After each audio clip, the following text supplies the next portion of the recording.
Les avantages du président de la République.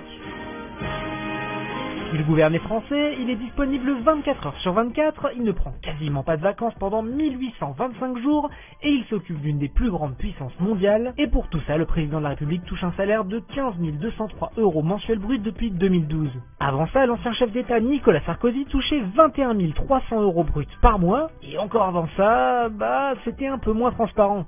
Chaque président fixait lui-même son salaire, comme Charles de Gaulle qui touchait l'équivalent de 8 250 € bruts chaque mois, ou Valéry Giscard d'Estaing qui avait un salaire d'environ 11 500 € bruts par mois. Bon, même si le salaire du président français actuel peut paraître énorme, 600 fonctionnaires français toucheraient en réalité un salaire supérieur à celui du président de la République. Et au niveau mondial, il n'est finalement que le 20e chef d'État le mieux rémunéré au monde. En première position, on retrouve le Premier ministre de Singapour qui perçoit 1 381 132 € par an. Joe Biden arrive à la 4e place avec 360 000 € par an, suivi de près par le chancelier allemand avec 350 000 € par an. Mais avoir un bon salaire, ce n'est pas le seul avantage qu'a un président de la République française. Niveau transport, c'est pas mal non plus. Plus de 100 véhicules et de nombreux chauffeurs sont à la disposition du chef de l'État et de ses collaborateurs. Pour les trajets longue distance, 7 avions sont à disposition du président, 6 Falcon et un Airbus A330-200 pour les vols long courriers, et 6 hélicoptères de type Super Puma sont aussi disponibles 24 heures sur 24.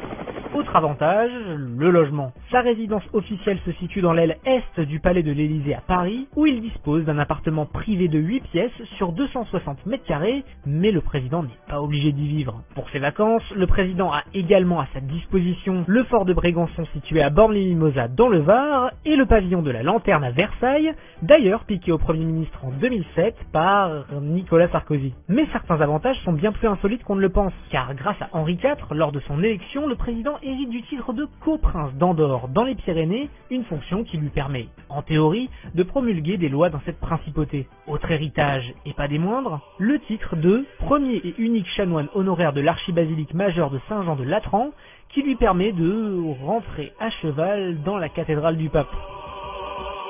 Bon, et c'est tout ?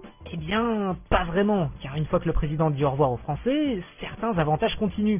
Chaque président touche pour le reste de sa vie une dotation mensuelle de 6 000 € bruts, auxquels pourront s'ajouter d'autres salaires s'il continue une activité professionnelle, comme par exemple siéger au Conseil constitutionnel, ce qui lui rapporterait en plus 13 997 € bruts par mois. 2 fonctionnaires de la police seront également mis à sa disposition, un appartement de fonction meublé et équipé avec 2 employés de maison puis un seul au bout de 5 ans. Il aura le droit également à 7 collaborateurs, puis 3 après 5 ans, et d'une voiture de fonction avec 2 chauffeurs, le tout, bien évidemment, payé par l'État. Ça fait pas mal de monde tout ça, et combien ça coûte au final? Justement, on a la réponse dans un rapport de Matignon publié en 2019.